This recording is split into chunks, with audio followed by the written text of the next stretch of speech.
Hi, everybody. Thanks again for your patience because, yeah, once again, I don't know what I'm doing over here. Thank God we have technical, smart young people like Caroline who's just waiting for me to text her and say, help. But I am thrilled to be hanging out with my good friend, Rick White. As y'all know, we've been doing coaching Q&As. We heard from all of you that, we have all these great coaches and most of our clients have a coach, but some don't. And some are wondering like, who should I go with? Or what does this coach say about this? Or what does this coach say about that? So Rick White, thank you for your patience today. And of course, my dogs are going crazy because that's just what's been happening in my world yesterday and today. But really appreciate you taking the time out of your day. And again, your patience. So we are going to just have a good, fun, casual conversation and give you a chance. So I'm going to keep an eye on our Facebook group and see what questions or comments people have over here. And of course, if y'all have questions, please comment. I'll keep an eye on it. I'll share your questions with Rick and we'll answer them live right here in the group. But Rick, tell us what's been going on with you. How are you? Doing okay. Staying out of trouble. I don't know if I believe that. I am. I'm doing a pretty good job at it. I'm working to the bone. So we've been busy. So that's really cool. Let's see. We got training this weekend in South Carolina. We're doing a full day training down there for SASA. Okay. Which is pretty cool. Then I have a weekend off. Then we're going to be at Tools. I'll see you there. And we're training Thursday, Friday, and Sunday at Tools. And then we're going to Brazil and we're teaching in Brazil.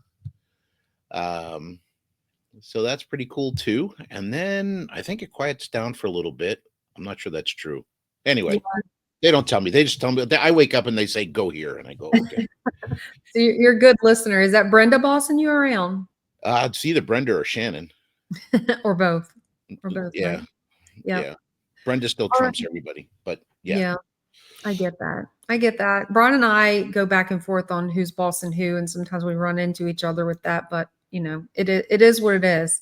He listens to me, I listen to him, and half the time we're not doing any of it. Well, so I don't know. But we'll see you at Tools. I'm excited to be there. I know they're working really hard. So we have some clients going. And how many classes are you teaching? I have a full day class on Thursday, half a day class on Friday, and half a day class on Sunday. Okay. All right. It just sounds like a typical Rick schedule. So, yeah.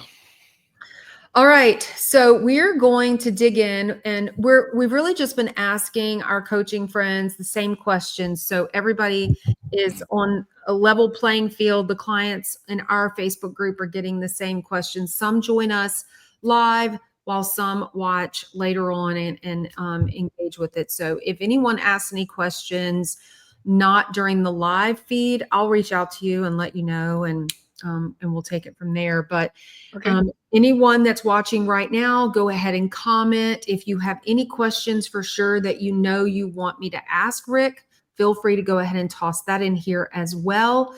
But Rick, the first thing that, when I do these conversations, sometimes I'm like, I really want to change this question, but I just want to ask everyone the same thing. Okay. Are there any specific shop numbers that, really impactful shop numbers that you think a shop owner needs to be tracking in order to reach his or her goals? Like, it's probably different for every shop, but like, what's your approach to that when a shop comes to you and says, what numbers do I need to be tracking? What do you say? I say that's an onion. Oh, yeah. Okay. Right? I like that. So we can start at 30,000 feet and then we can go down 20,000 feet and 10,000 feet. So we're going to get finer as we go.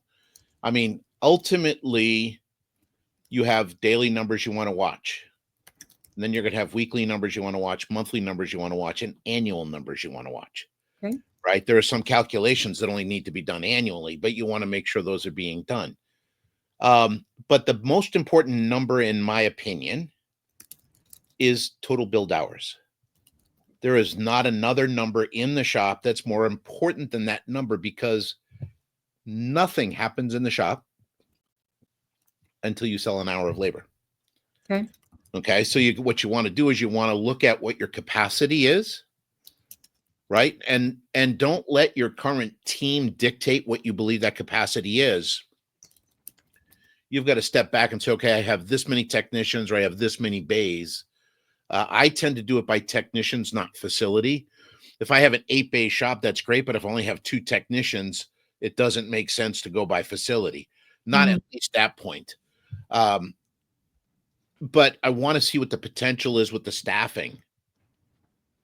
And then I want to see if I'm getting there. So that is the number one number I look at. One of the most useless numbers in the world, in my opinion, I should probably stop saying that because all of this is my opinion, but is ARO. Okay. I think ARO is one of the most useless numbers in the world because Why? it doesn't tell you anything. Okay. Right? So, hey, I got a high ARO. Great. Where did it come from? Was it parts? Was it labor? Did you hit your goals with parts GP? Did you hit your numbers with your hours?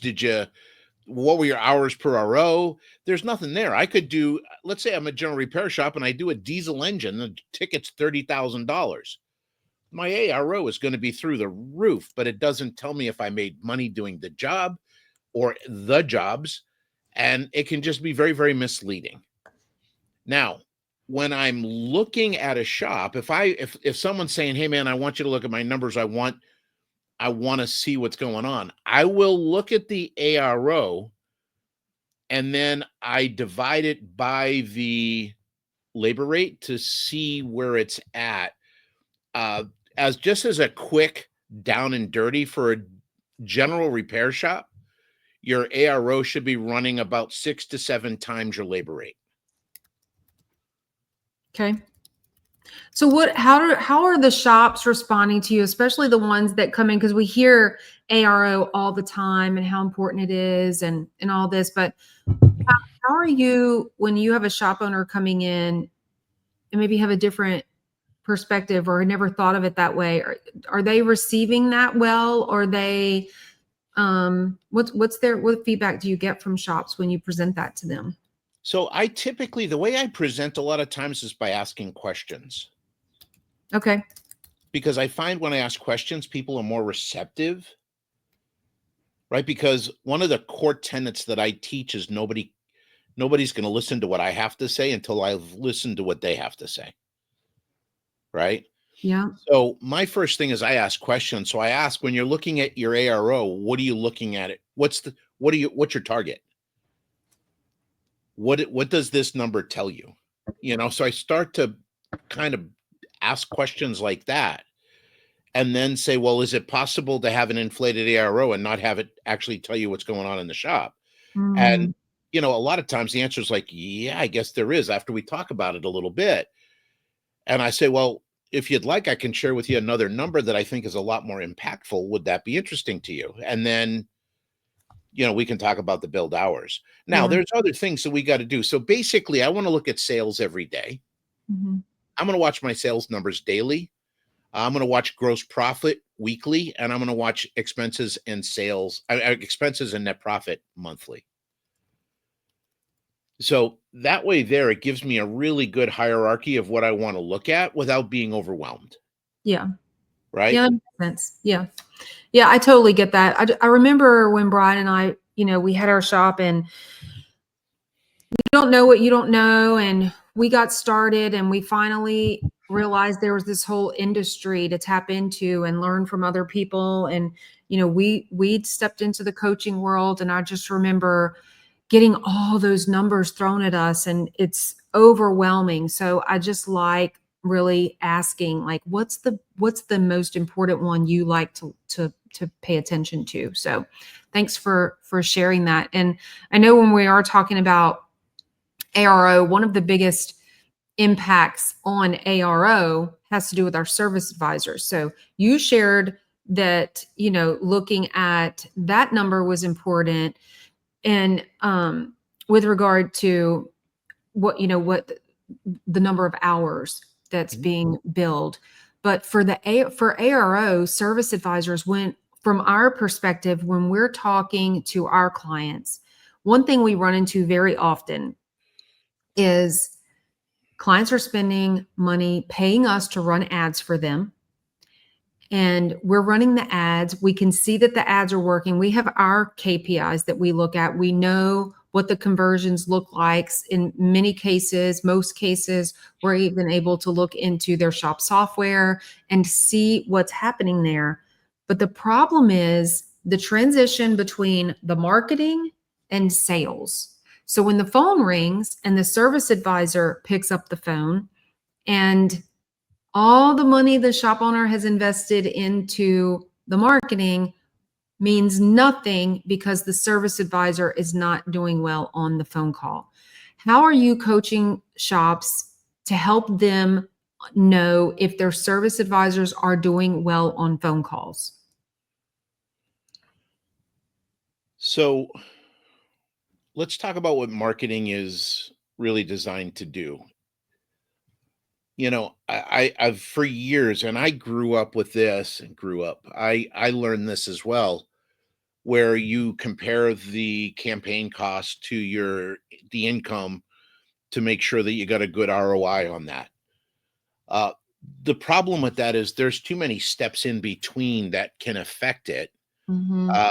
So I've actually gotten to the point where I tell people that marketing is designed to do one thing, and it's to make the phone ring.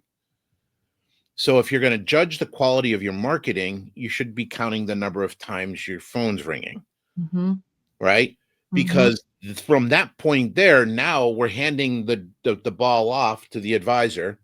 Yep. The advisor's got to be able to connect and get that appointment if it makes sense.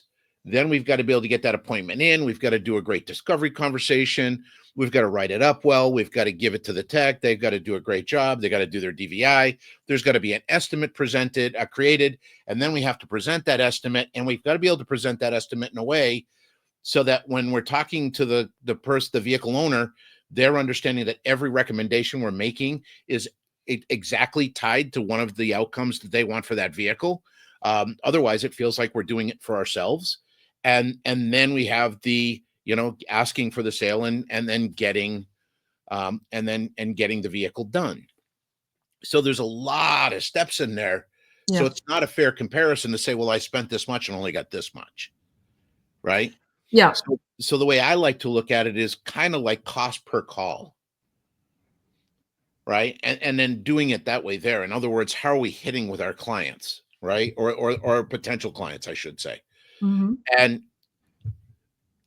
you'll hear me say clients a lot. I actually believe we have suspects, which are people that don't know who you are. Mm-hmm. We have prospects that are people that know who you are, but haven't done business with you yet. And then we have our first timers. We call them guests because they're trying you on for size. Want to make sure it's a good fit.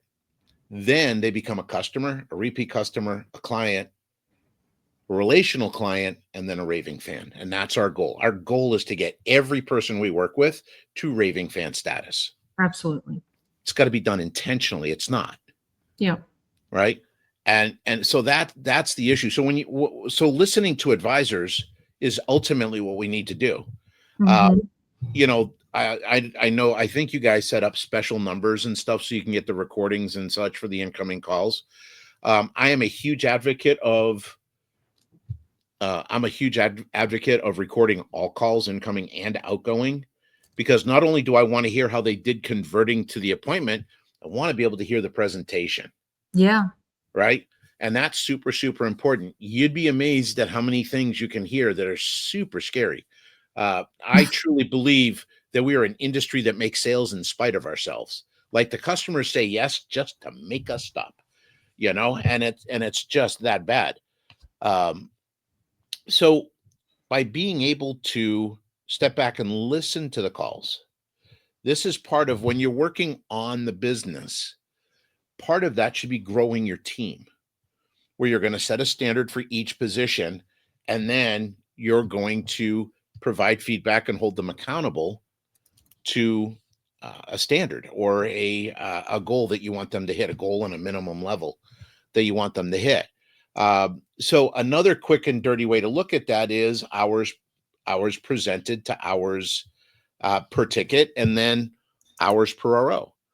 How are you doing? You can take a look at your close rate. That's super important too.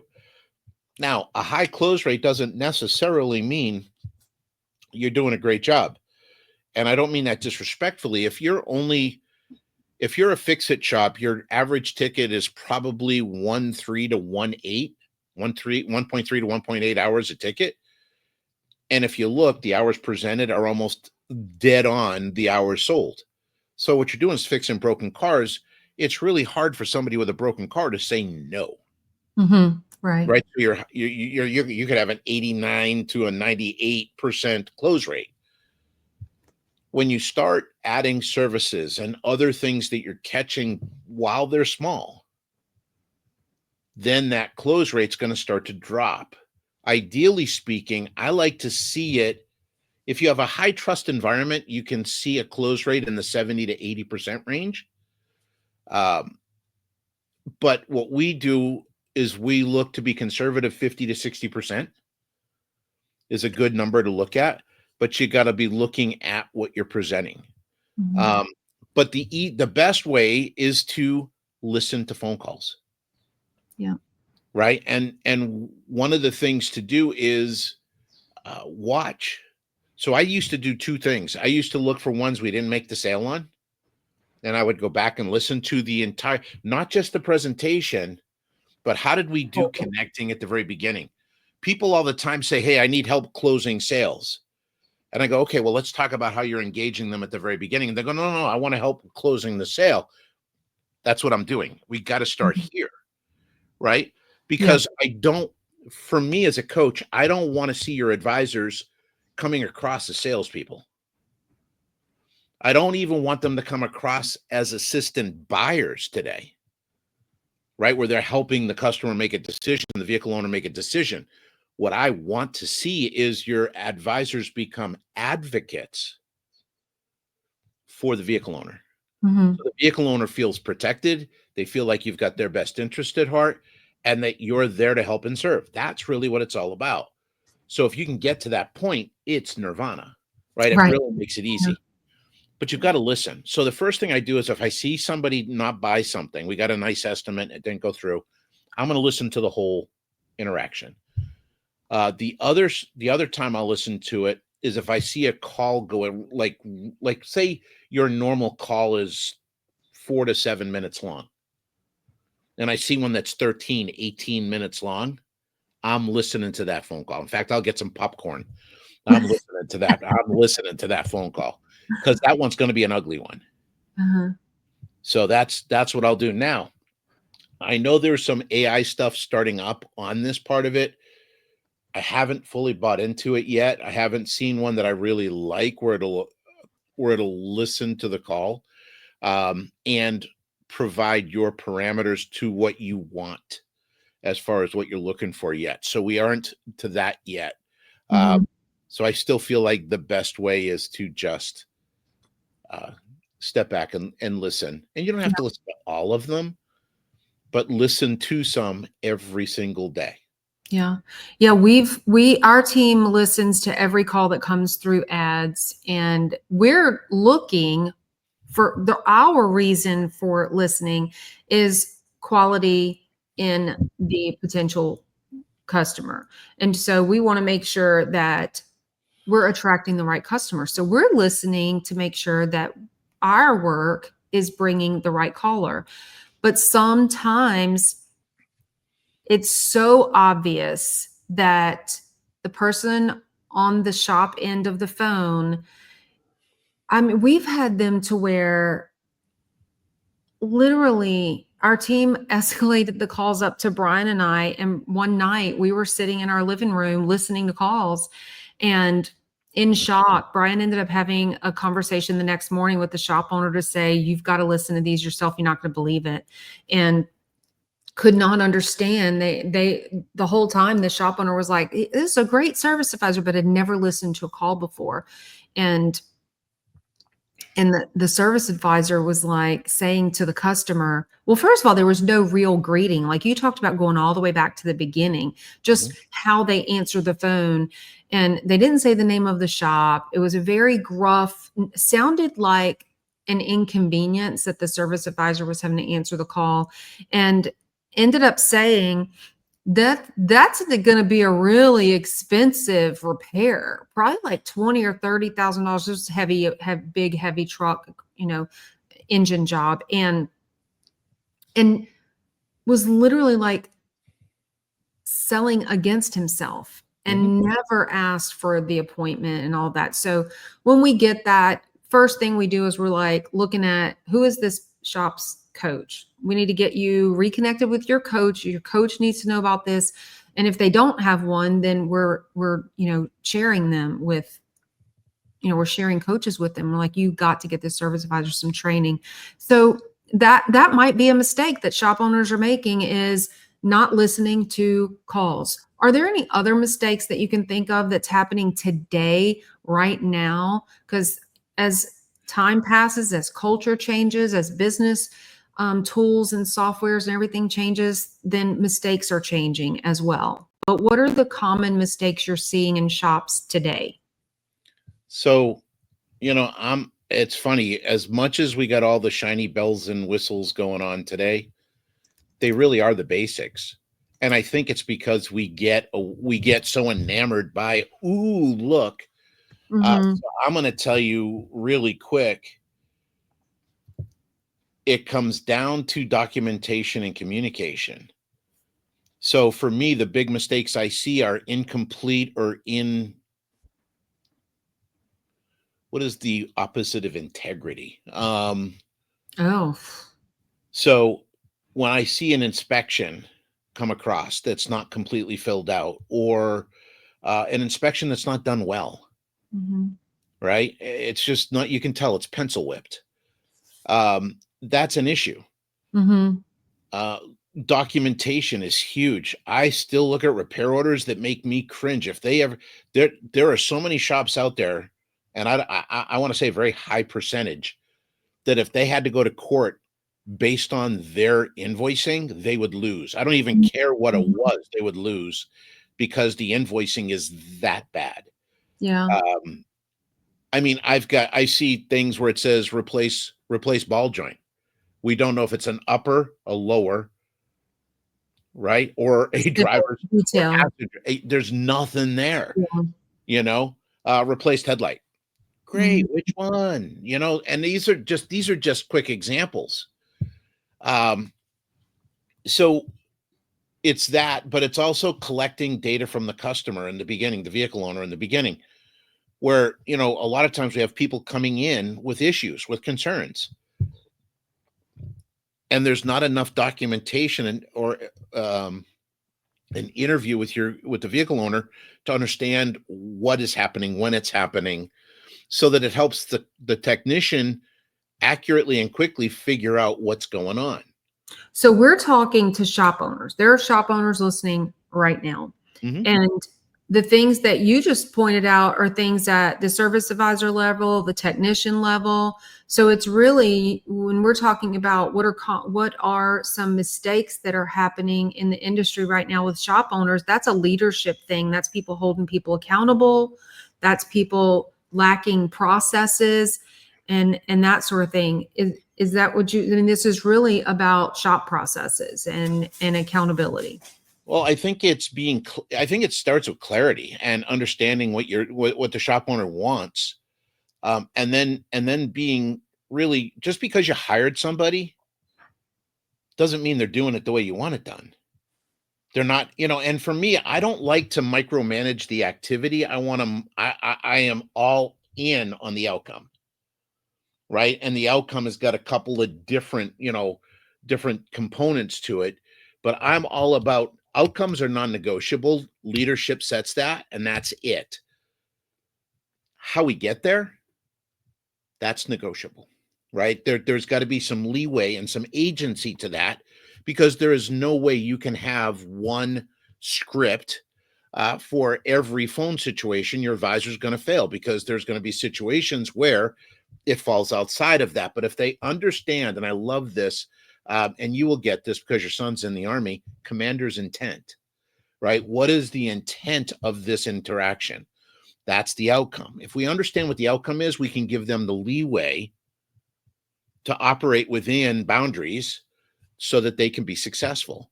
But it all comes down to trust but verify. I love the Gipper, right? It really does come down to trust but verify. Yeah. And too many shop owners are running around like chickens with their heads cut off, running from this fire to this fire to this fire to this fire to this fire. I'm shorthanded. I don't have enough cars. I got too many cars. I got this. I got that. I got this. Firefighting. But we're not looking at the quality of the product we're delivering. Mm-hmm. And that is everything. And understand the quality of the product you're delivering is the repair and the experience. Yeah. Right? Because if Yeah, you're not pointing well out either, you're in trouble. so many things that I just remember again from us being shop owners and experiencing all of that. So what does Rick White say? Let's say whether it's a client you've been working with for a long time, because then we get comfortable and things kind of start getting relaxed, or it's a new client. Maybe it's a discovery client. You know, you're talking to a shop and they're not even a client yet, but just digging into those processes, because there's still, I know, and we'll be in classes, teaching classes, or just in conversations with shops, and there are these top tier shops who just have systems in place, processes, and then some who have nothing. They hadn't even gotten to the point where they thought about that yet. How are you helping shops to identify the need for process, but then how to get those things implemented? Usually, I don't have to talk to them about the need for more structure in their business. That's really what we're talking about, is structure. Mm-hmm. You know, so many of us, myself included, when I started my shop, I was tired of being under somebody's thumb all the time. And I'm not going to treat my team like that. I'm going to give them the freedom and stuff like that. And then all of a sudden I realized I'm going out of business because I'm not billing enough hours. Mm-hmm. Or it's really confusing for them because it's a different way of doing things every single time. So we need to understand that structure and discipline create freedom. That's a Jocko Willink, I know where that came from. right? Structure Did and I ever tell you discipline. Peyton met him? I'm sorry? Did I ever tell you Peyton met him? No. It was at the Army Navy game a couple of years ago, and we are huge followers of Jocko, and of course Peyton being in the military. And I got a FaceTime from him during the game, and so of course I'm like, oh, and this picture was in my Mother's Day post about him a couple days ago. It's one of the pictures in my slideshow thing, and we're on FaceTime. My face is like, oh my God, like this. And Peyton is pointing, and Jocko was right there before any of the cadets realized that he was in the cadet area. Yeah. Peyton was pointing at him, but he had gone down to go get something to eat or go to the bathroom or something. And he walked right, and he was like starstruck, and he shook his hand and he talked to him. And then he came up, and that's when he FaceTimed me. And that's when all the other cadets saw him. And so it was complete mayhem, but I definitely recognized that quote when you said that. So keep going. I'm sorry. I was excited and I interrupted you, but No, it's fine. It's just, I don't have to talk to shops about because they understand, because what is the byproduct of a lack of structure and discipline? It's chaos. And in the process of chaos, a byproduct is a lack of profitability, a right. lack of cash flow. So getting people to understand that they've got to tighten things up. And the other thing is, you got to tighten things up, not based on the people that are working there today, but on the positions. Like, hey, I got Joe. He's at the front counter, man. He's as honest as the day was long. I could trust him with the keys, everything. That's great. But what happens when Joe leaves? Mm-hmm. Right? Because when Joe leaves, now all of a sudden we got Jim. And if we have systems set up for Joe, the person, we now have a problem. Yep. So you always want to set your processes up by position, not by person. Right. Yeah. Okay. Yeah. So as far as getting people to do it, you got to do it in baby chunks. And the truth is, so you have Peyton as your child. I have 7 children. You have a parenting style. I have 7 parenting styles, because what worked with number 1 didn't work with number 2, and what worked with number 2 didn't work with number 3. Right. So I have 7 different parenting styles. Mm-hmm.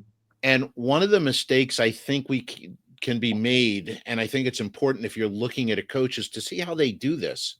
Are they teaching you a franchise model, or are they helping you achieve your dreams? Mm-hmm. And I think there's a difference to that, right? Yeah. Because everybody's dreams are a little bit different. Mm-hmm. So you end up in a situation where you've got to be able to, as a coach, understand that, I'm going to talk to this shop here. He's a one-man operation, and his processes and stuff are going to be very basic, maybe built around workflow and production. I'm going to have another shop over here doing $1 million a year, and they're going to be completely different. It's about working with the team and getting more accountability out of the team. I'll be working with a guy that's over here doing 3, 4, 5 million a year, and that's completely different. That's creating leaders. Yeah. Right. So to say, where do you start with a shop? It really is custom to every shop. So we don't have one coaching style. We have 100 coaching styles. Yeah, I get that. We use Tony Robbins' disc profile a lot internally here at Shop Marketing Pros, and having conversations or mentoring people, or whether it's good conversations or difficult conversations, I'm frequently encouraging team members, go look at the disc profile of the team member you're talking to. We know them, but remind yourself about the approach, because if you want them to really hear what you're saying and you really want to hear them, you have to be able to connect. And how do you connect with them? So I can see how that totally goes into exactly what you're talking about with regard to shops as well. But on those, I know we're going to get into a topic here that is near and dear to you. You are a big reader. You are a big guy on influence and relationship and leadership. Do you have any specific, I know you have a ton, but any specific leadership best practices that just jump to the top and you're like, definitely this, or just a couple that you could share here? Oh my gosh, 2.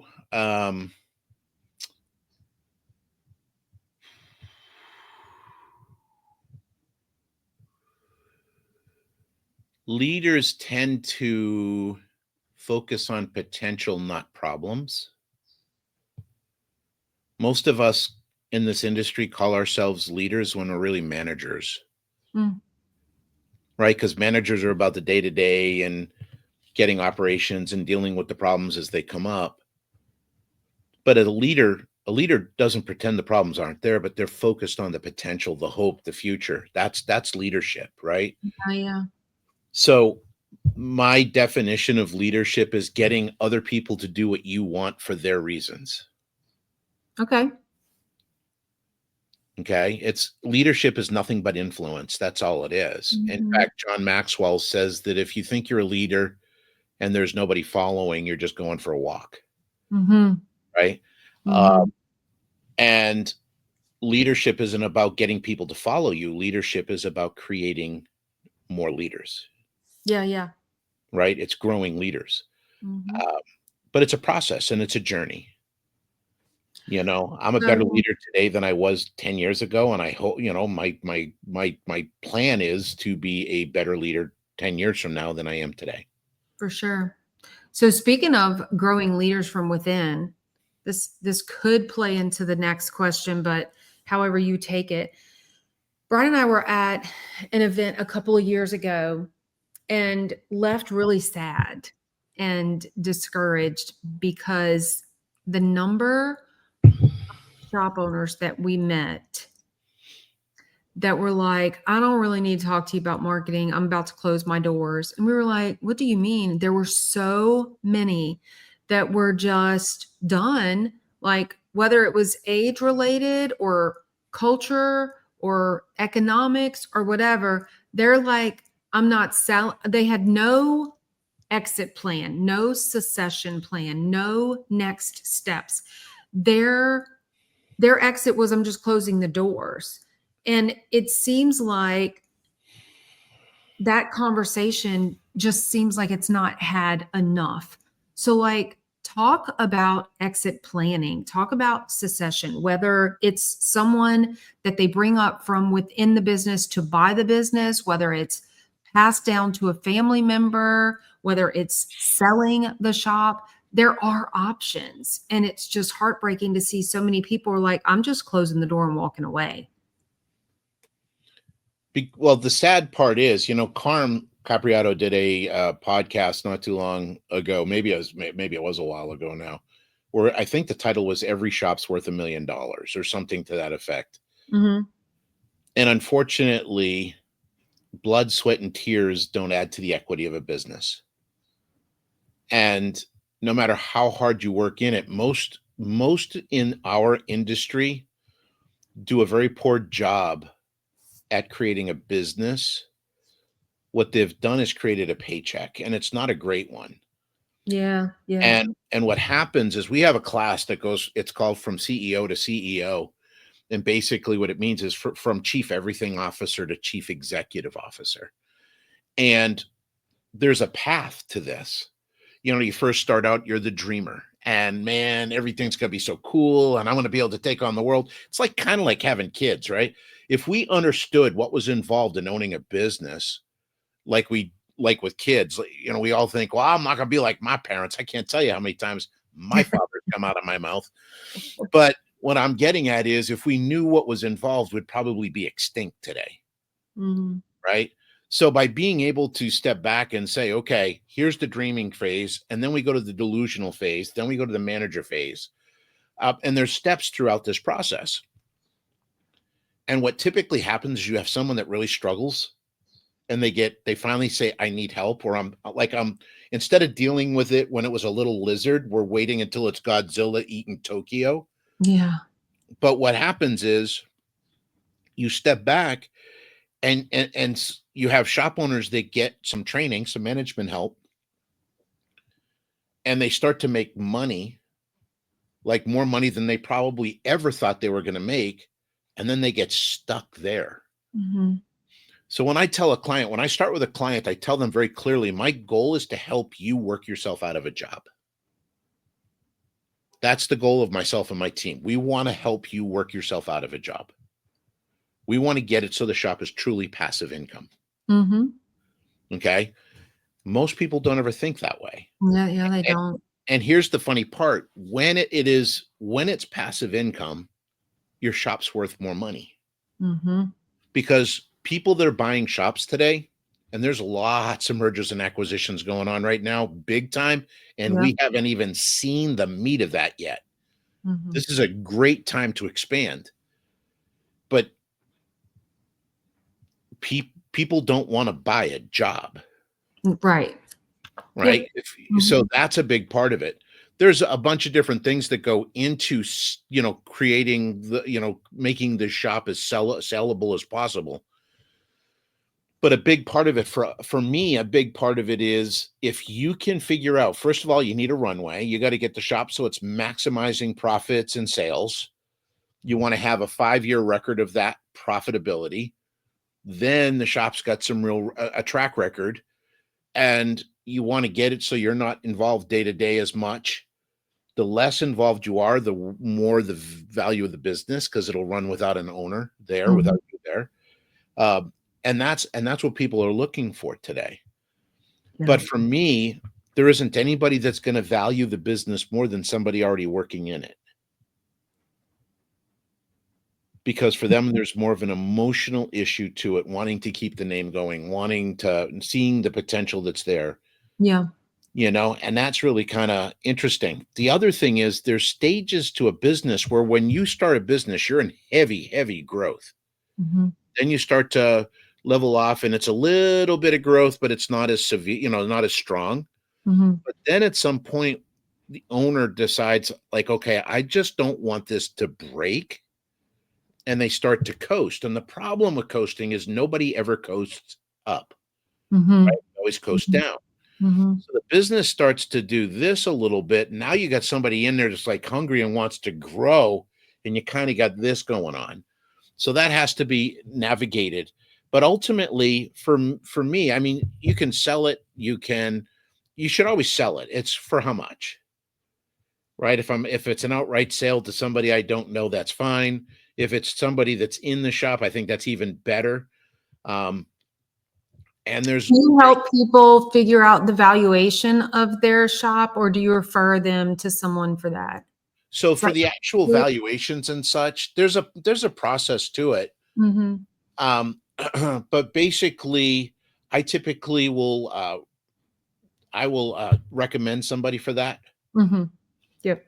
It's just not yeah. Don't know if you ever heard of the great American philosopher Clint Eastwood. No, never heard of. No, man's got to know his limitations.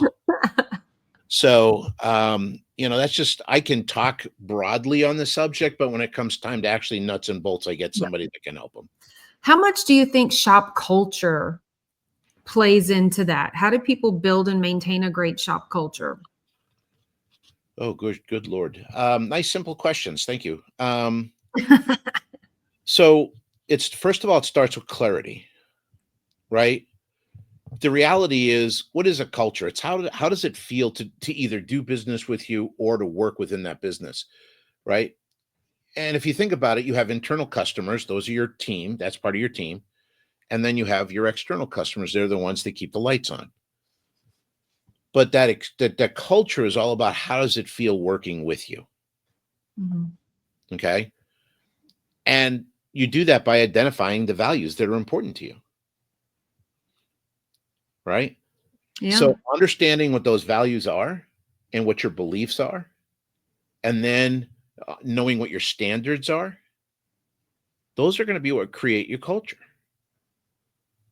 But then, because the reality is your business is being run by values every single day, the scary part is if you aren't the one that's defined them, Mhm. it's whoever is whoever, Right. right? Yep. So that's kind of scary, especially where they're not writing the check. So I want to make sure that as a culture, what does what does that look like? And ultimately, I mean, we don't have to get super, super complicated on a culture. What do people want? Mhm. Right? As far as connection goes, Brene Brown says there's three components to connection: to feel seen, to feel heard, to feel appreciated. And that's really what you've got to have around that culture. It's respect, it's Mhm. courtesy, it's caring, curiosity, expecting the best, right? Brenda and I have a saying in our company it's assume positive intent. Yes. No matter what's going on, assume positive intent. Which Because is not innate for most of us. no, we tend to react, Mhm. right? Why do we react? Because we make it emotional. They're Mm. doing this to me. Yep. Instead of going, wow, that was interesting. Mhm. What made what made you do it that way? Mhm. And you start doing that. And here's the thing that's an issue. I'm really, really good at doing that with clients and public and vendors. I have a really hard time doing that with my inner circle, Mhm. Mhm. right? My inner circle, man, they can pop a button on me like nothing.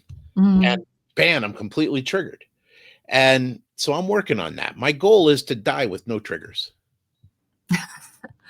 Yeah, yeah. Good luck. Good luck with Thanks. that. I'm working on Well, we're going to start wrapping up, but I'm curious, what are you reading right now? You're always recommending great books to me. It seems like every single time I see you. So what it. are you Oh, reading good right Lord. now? Hold on. I got to look because I'm reading a couple at the same time. And so you're an ebook reader? I am. I did not know that about you. I thought you were Mm-mm. I hard used to to be. You know what I love about ebooks? There's a couple of things. Like I'll listen to a book. I do a lot of traveling.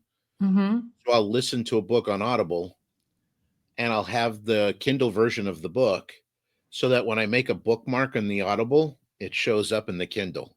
So I'll Ah, go back and highlight the thing okay. that was important to me, right? Yeah. Yeah, yeah, yeah. So one of the things that I really love is I can go back and look at all the stuff I highlighted and just read through those if I want to just a Yeah. quick refresher. Um, the other thing that I like is if, let's say, I know in one book they talked about like a really interesting profitability model. I can go into that book and instead of flipping to try and find it, and I hate the word try, right? I do this all the time to people. If they say the word try, I do this to them. Right? Yeah. So with the book, I can just search profitability model in the book, and everywhere it shows up in the book, Yeah. bam, it's right Yeah. there. That's definitely helpful. So what are you reading right now? So I got Build the Life You Want, The Art and Science of Getting Happier by Arthur C. Brooks and Oprah Winfrey.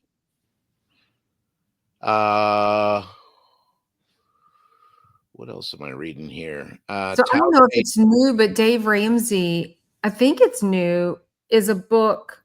And Brian and I were just listening to a podcast. It's Build a Business You Love, and he's going over those phases of business. I have the book. I haven't read it yet.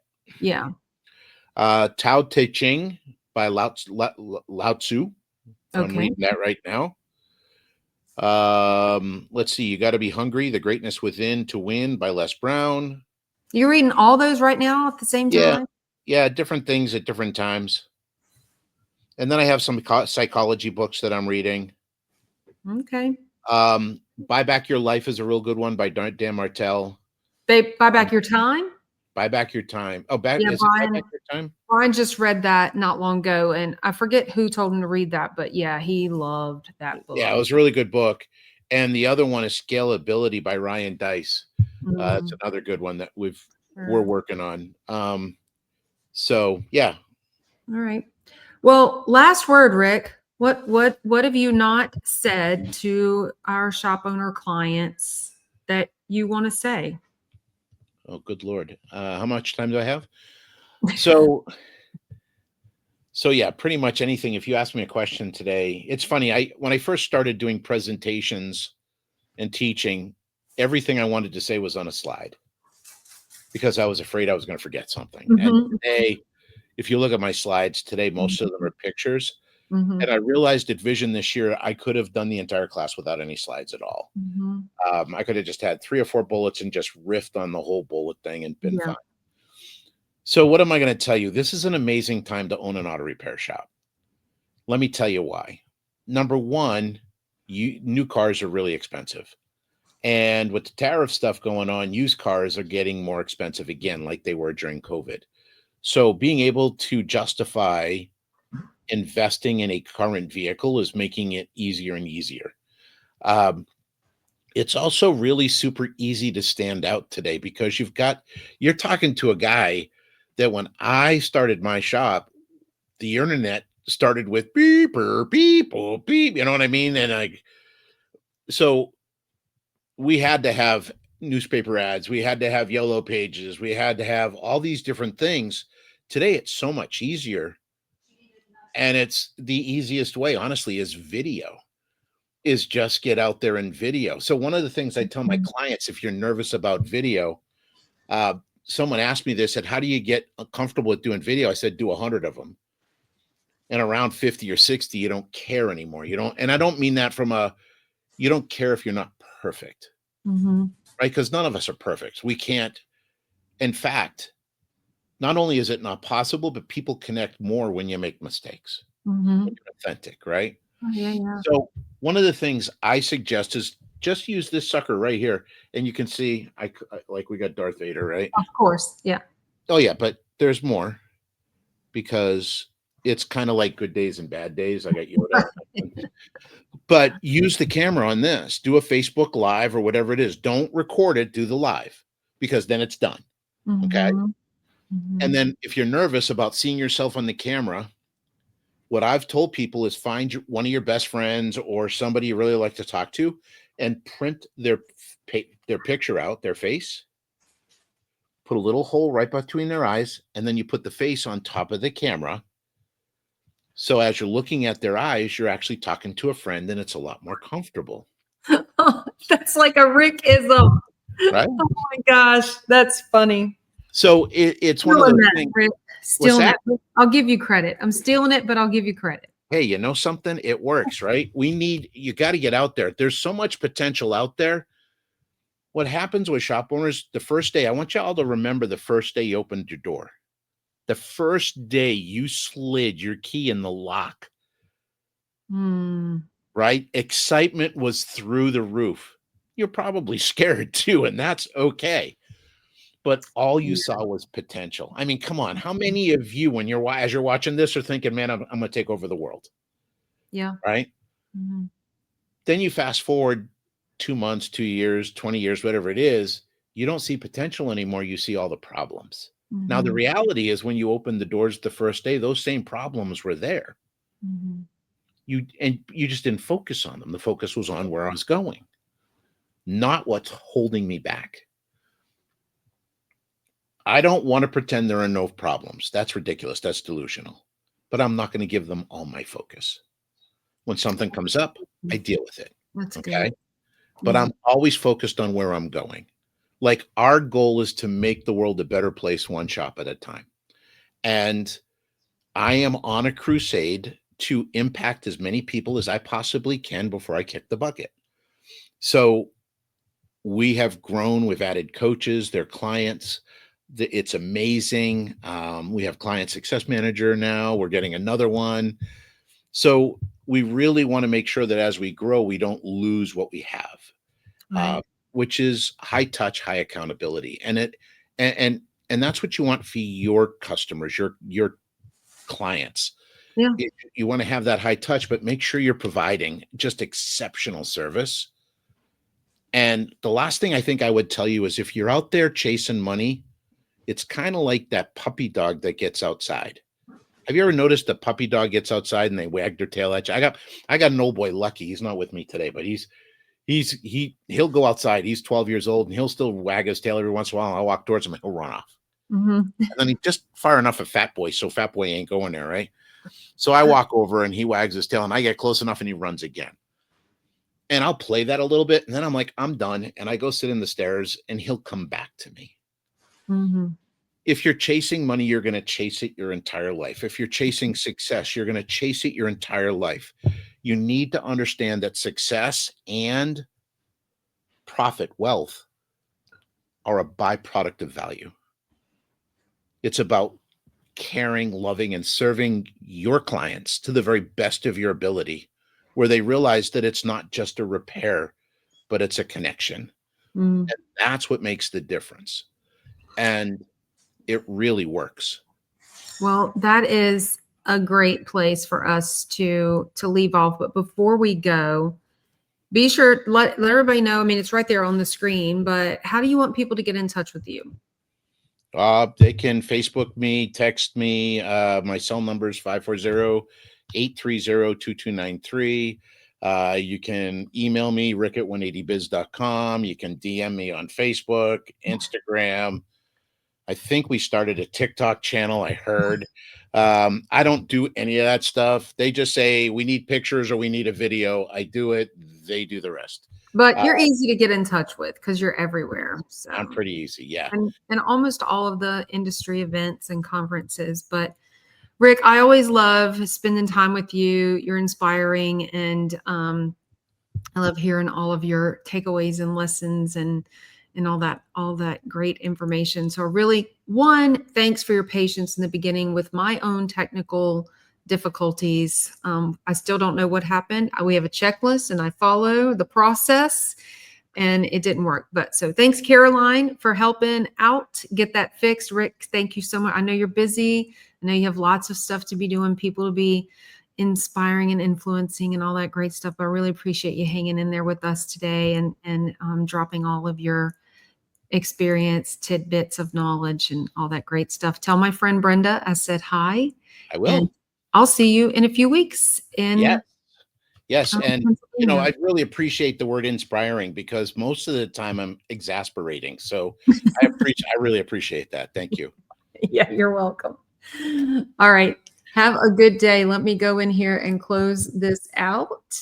Y'all have a great one. If you are watching after we're live, you can still post your comments. I will get them over to Rick. And we didn't have any questions today, Rick. So you must have covered everything very well. But if anybody comments, I'll come back and let you know. Sounds good.